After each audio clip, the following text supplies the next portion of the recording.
what would you tell yourself at that point? Well, the first thing I tell myself is don't just jump out weighing 200 some odd pounds and run 100 miles with no fucking training. That was the dumbest shit I ever fucking did.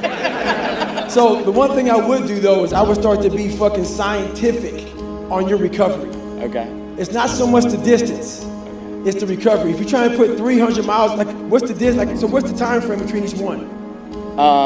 Like 4 months, and it's gonna be next year. Okay, well think about this.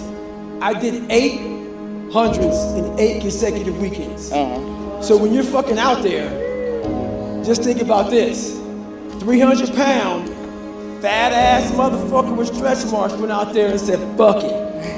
Because at the end of the day, that's what it really takes. It takes you, so I have this thing called the 1 second decision, you may have heard it, but I haven't broken it down to this.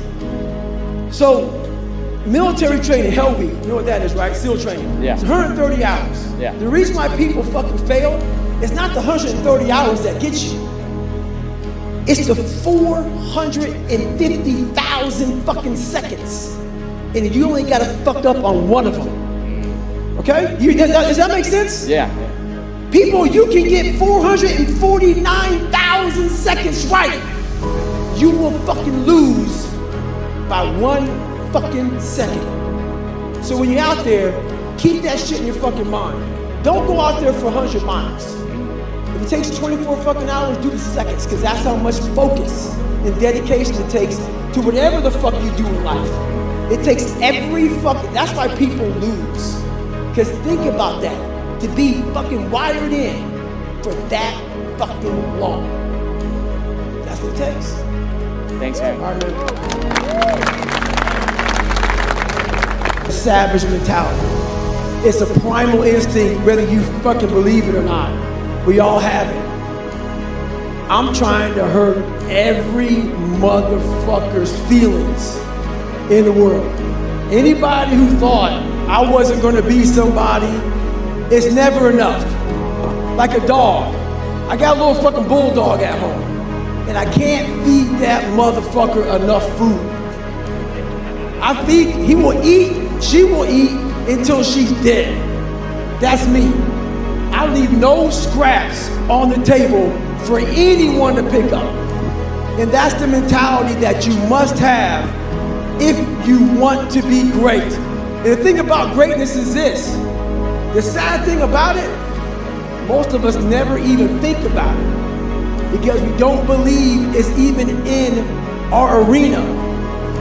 We think greatness is Michael Jordan or Tom Brady or Serena Williams, wherever the fuck it is. People have a lot of money. You have to put that shit in your Rolodex. Until you start to think that way, whatever you think about, trust me, it will become exactly who the fuck you are. I want to be the hardest motherfucker that ever lived. Am I that? It doesn't matter. I don't care. That was my goal when I was a 300-pound piece of shit. I think I'm not too far away from that motherfucker now. You are that motherfucker. Maybe. But that said, you gotta put that shit on the fucking table. If you don't, it's not going to happen. Like I said, am I the baddest motherfucker out there? Probably not. But I put it out there. So then I am that much closer to that. So that's what keeps me hungry every day. I'm leaving nothing out there for anybody to have. And that's the mentality that we all must have if you're searching for true greatness within yourself. Always hungry. Hell yeah. For heroics, saving lives, putting his life on the line. Could have been killed. And he is now basically, cleaning shitters for young kids.